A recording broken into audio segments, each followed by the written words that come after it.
Yo, what is up guys, this is Pedro here, and in today's video, I'll be talking about some moves that the Washington Commanders just made on their coaching staff, one that I like and one that I really don't like. So Ryan Kerrigan is going to be back as a linebacker slash pass rush specialist, and the Washington Commanders hired Bobby Johnson as their offensive line coach with the New York Giants offensive line last year. If you guys are new, make sure to subscribe, hit that like button and that notification bell as well, and check out BetUS, link in the description.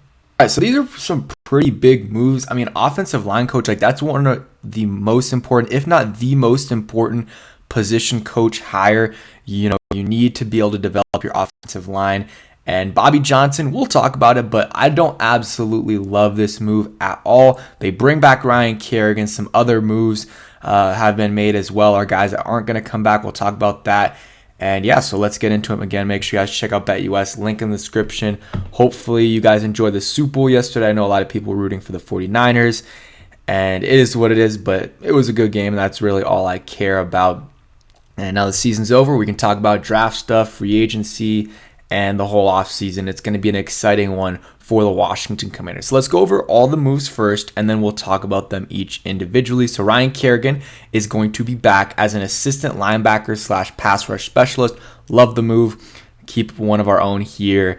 And, I feel like he's a good guy to have, at least as an assistant, just because he did play in this league before and he has the respect of a lot of these players. He was in the locker room too with Jonathan Allen and Daron Payne, so I do like that move. And again, just keeping one of our own here. That's, was a Redskins legend. Yeah, he played on the Washington football team as well. And then Todd Storm, tight end coach, Travell Wharton, and Juan Castillo are all not expected to return. That's fine by me. Todd Storm, the tight ends didn't do anything this year. Travell Wharton, I mean, maybe he could have been good, but, the offensive line wasn't great with him this year. But, I mean, I don't know if they would have been good with anyone. It wasn't a great group. And then Juan Castillo, that's just a Ron Rivera guy, so he's gone as well. And, yeah, that's I guess the other move I didn't talk about, officially Bobby Johnson hired an offensive line coach. So this... We'll get into the Kerrigan thing in a little bit. This move I do not like at all. So he was a Giants offensive line coach in 2022, followed Brian Dable from Buffalo to New York.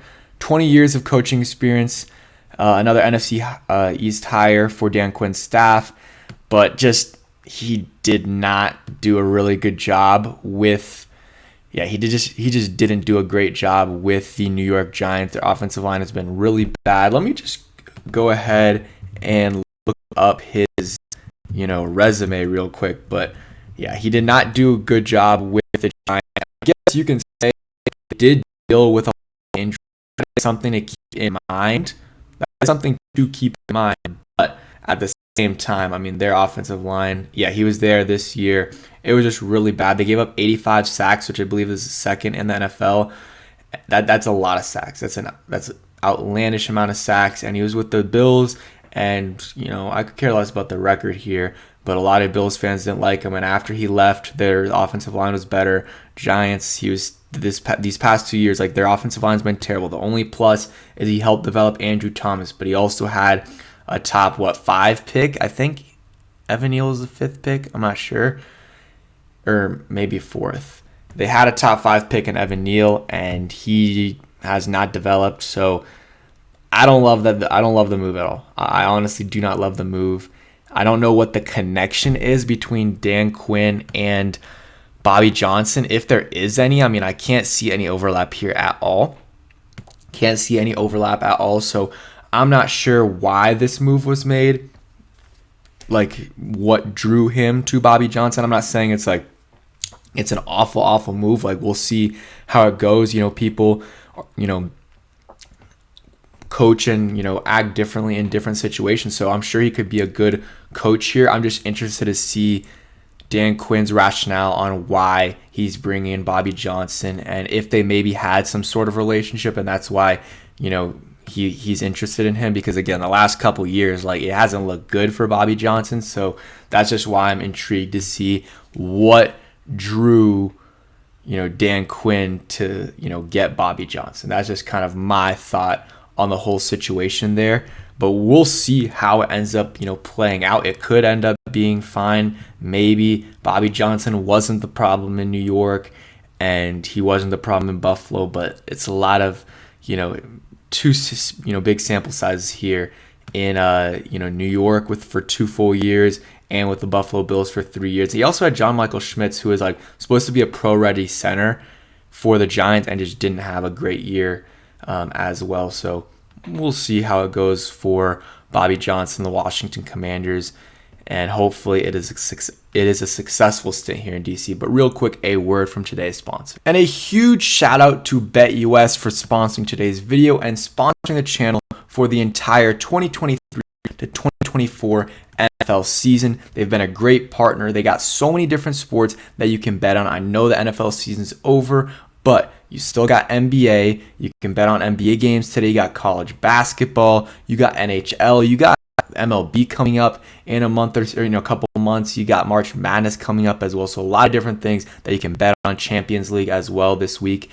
So make sure you guys check them out. And they have a great new deal. If you just click my link in the description, it'll take you to their site and they'll give you 125% bonus, not only on your first deposit, but your first 3 deposits with the promo code JOIN125. So all caps JOIN125. I'll also put that in the description. Plus, they'll give you 10% gambler's insurance for your net losses if you're active every 6 months. So make sure you guys check them out. Link in the description. They're reliable. They've got great customer service and just overall very, very pleasant to deal with them this season. So make sure you guys check them out. Link in the description. And as usual, bet responsibly. And we're back. And again, a huge shout out to BetUS. Make sure you guys check them out. Link in the description. But let's talk about the Ryan Kerrigan move a little bit more and some other coaching moves before I finish up this video. So I like the Ryan Kerrigan move. He has a lot of good experience. I think the players respect him. And I know the defensive line was a little bit underwhelming the last couple years. He's been here for 2 seasons and it's been a little bit underwhelming, but again, he's the assistant coach and I don't know how much of that is on him, so we'll wait and see. But he's an assistant, so he's not even a position coach. He's an assistant to the position coach, so it's not like he has a lot of impact, but I think it's just good to keep him around in the organization. He's a good guy, and for the new staff to want him back, like that probably shows that they do like him and Dan Quinn respects him. So I think that it's not even just a thing of like, oh, let's just keep him around because he's a iconic player from the past, but I think they actually think he can be a contributor to this team and to this coaching staff and help these defensive linemen out. And yeah, I think there's not really much risk in it, and there's potentially a little bit of a high reward with the potential of him moving up the ranks eventually because of his experience as a very good pass rusher for a long time in this league. Players respect him. And not everyone growing up knows who Ryan Kerrigan is, but I'm sure these players that are coming out do know who he is. I mean, Chase Young definitely did, and some of these other guys did as well. So I think it'll be cool for those guys to have him in that kind of locker room as a coach, someone that they can lean on and get some good advice from, a guy that's been in the league, was in the league for a while, knows how to do it at a high level, and can teach these guys how to do it. It's not even about the X's and O's, and it could be maybe he can help a lot with that, but it's about the preparation week to week, how to treat your body, stuff like that. He can give them invaluable experience. So yeah, that's it for today's video. Hope you guys did enjoy. We'll probably finish out the coaching. The Commanders will finish, the Commanders will finish out their coaching staff in the next week or so, and we'll get a good picture of who the full coaching staff is. People want Logan Paulson as a tight end coach. Maybe it'll happen. He has connections with Dan Quinn, so wouldn't be very, extremely surprised. Also, I think has connections with Adam Peters. Not only did they both play at UCLA, but I think they might have overlapped in San Francisco. Actually, I don't know if Logan played for San Francisco. I'm not completely sure. I think he did. I know he played for the Falcons and Texans, but yeah, that's it for today's video. Hope you guys did enjoy, and peace.